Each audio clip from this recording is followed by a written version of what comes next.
U3-L7 Persian Wars. All right, so learning targets for today. Students can reason why Persia wanted to take over Greece, explain the Battle of Marathon, explain the Battle of Thermopylae, explain the battles of Salamis and the Greek Trireme, and explain the aftermath of the Persian War with Athens. So your job, you're going to watch this ed puzzle. You're going to answer the questions directly on the ed puzzle that are in blue text. Anything in red text is going to be an important concept, and you should write that down on your study guide. Oh, and of course, if you have questions, please let me know. I am more than happy to help you out. So this week's information I need to cover is not meant to be taught within a week, so sorry for the information overload. And a lot of information is coming your way, so please prepare yourself. So, first question, what do you remember about the Persian Empire? No Googling, look back in your notes or on the slideshow, name at least one thing. Yes, that there's Persian cats. That's always an important thing to remember. All right, so looking back, let's look at the map.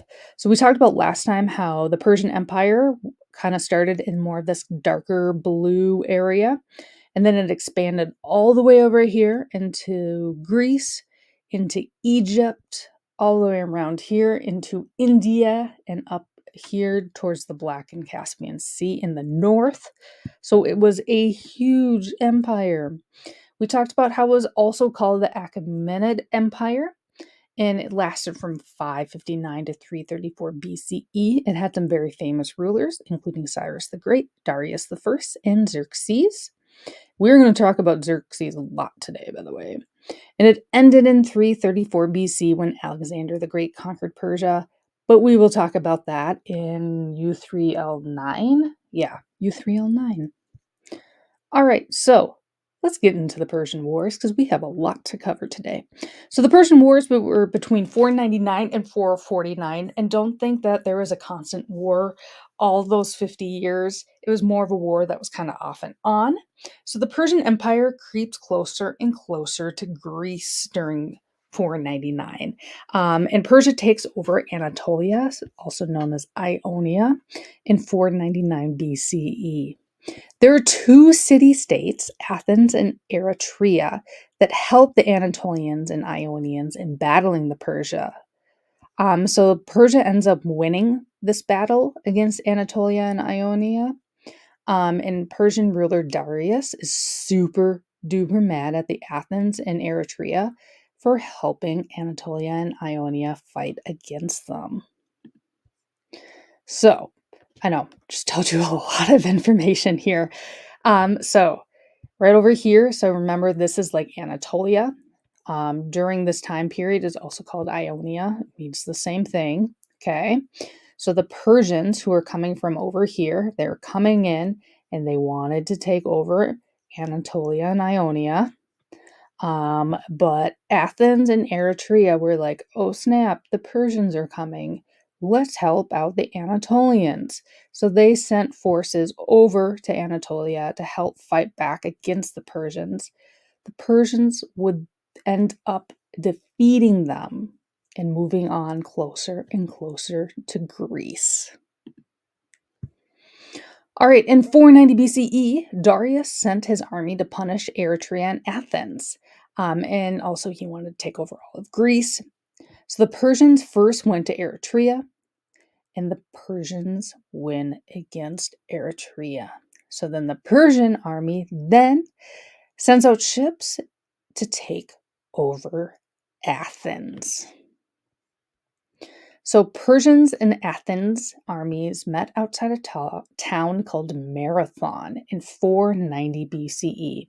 So to kind of give you a perspective here, right? So the Persians are coming from Anatolia, so they're crossing over the sea. Okay, they're trying to get to Athens, which is right here. But before they get to Athens, they have to get through the city called Marathon.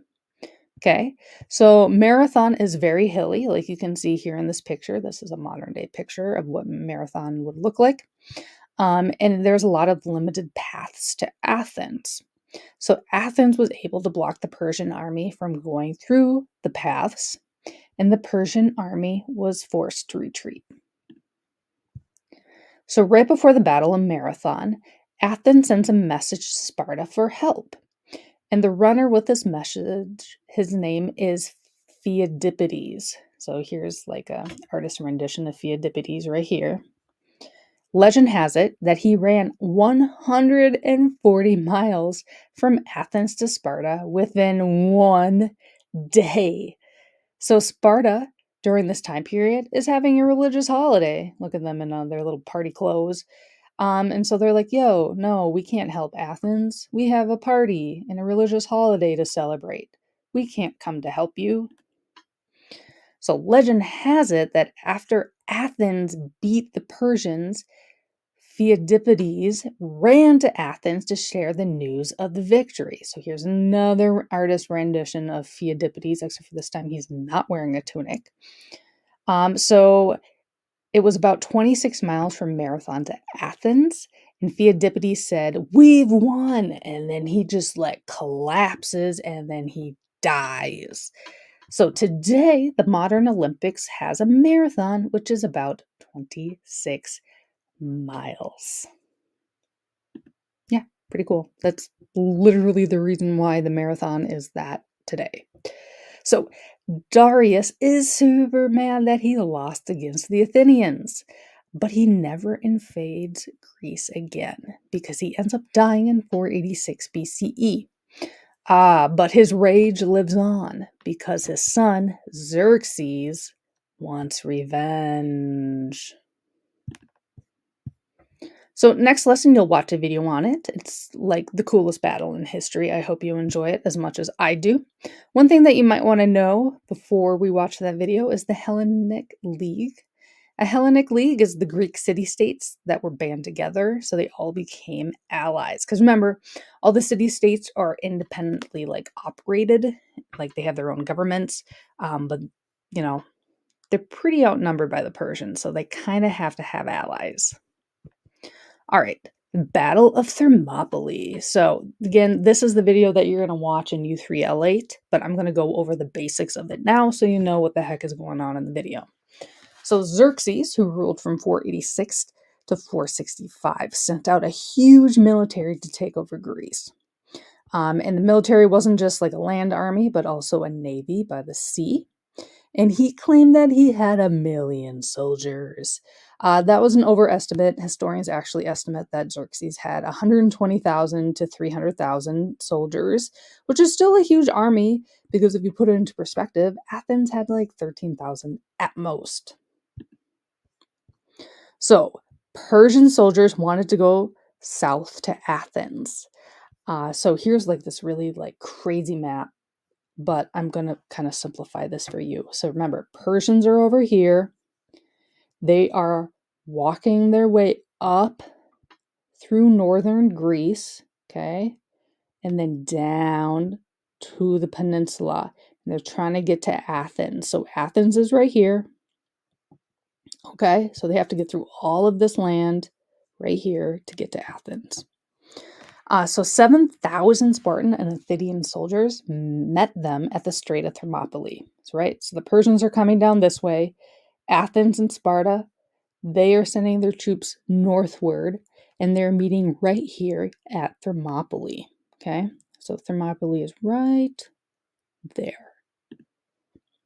So here's a reconstruction of how Thermopylae may have appeared in 480 BCE, the time of the battle.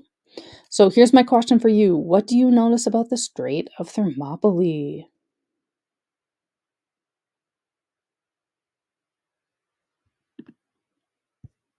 Yeah, it is super duper uber narrow. So it is 330 feet or about 100 meters across. It is also 4 miles long. And the tricky part is there are no alternative routes. So if you want to get to Athens, you have to go through the Strait of Thermopylae.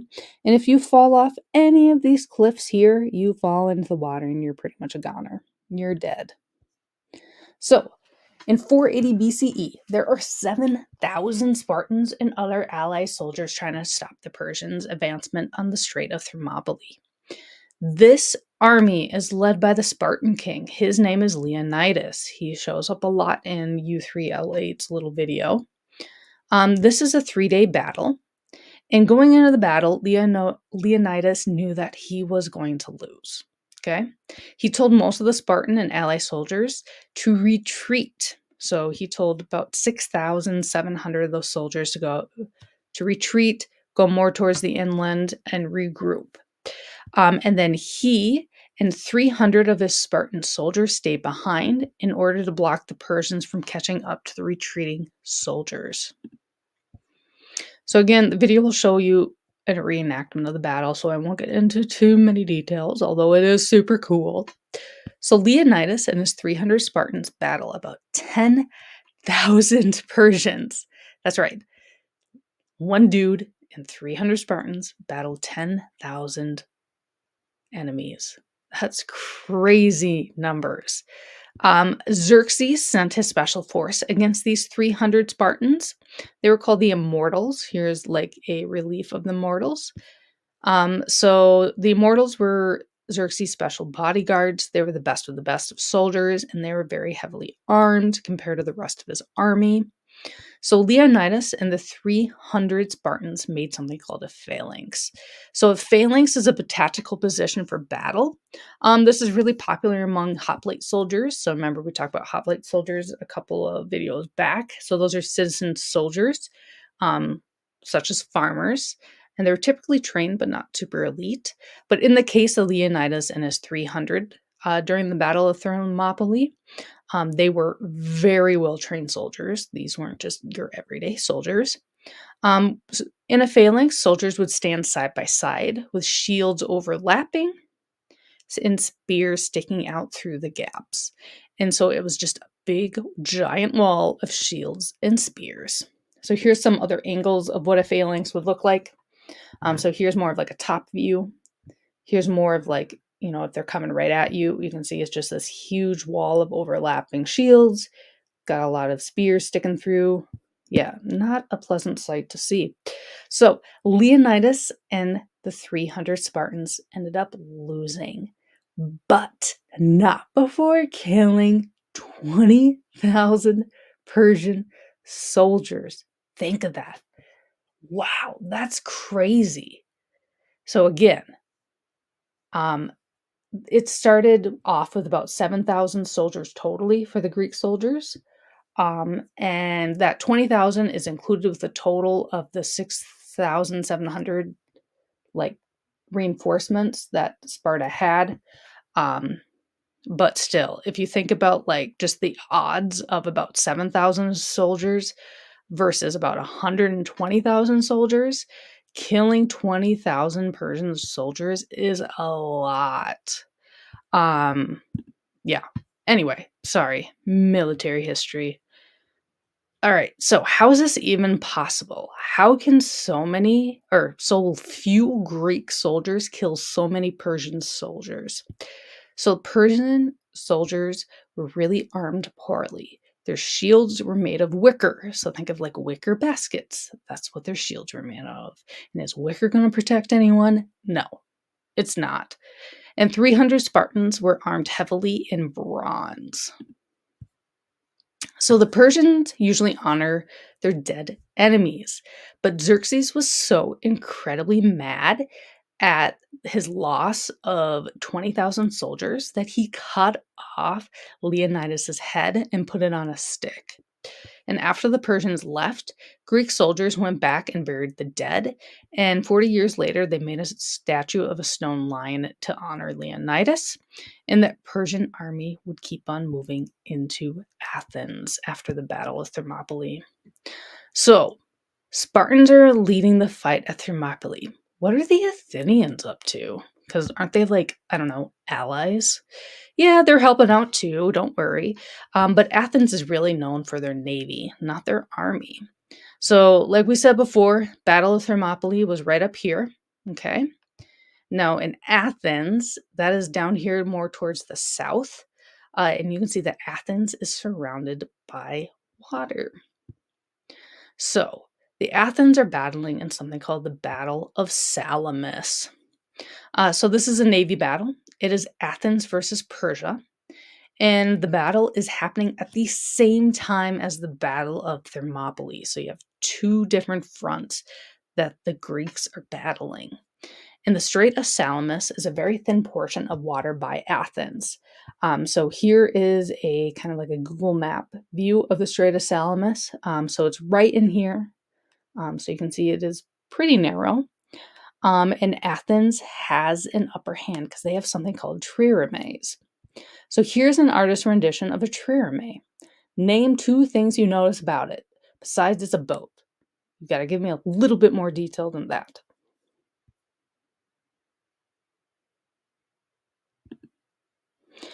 All right, so a trireme, is an Athenian warship. It can go about 7 knots, which is about 8 miles per hour, which for us is like, well, that's kind of slow, but it was actually the fastest ship for its time. It would have 170 rowers specialized to maneuver the ship, and it can make super sharp turns. It's also very slim, so it can fit into the narrow waters, and it has a cool battering ram on the front.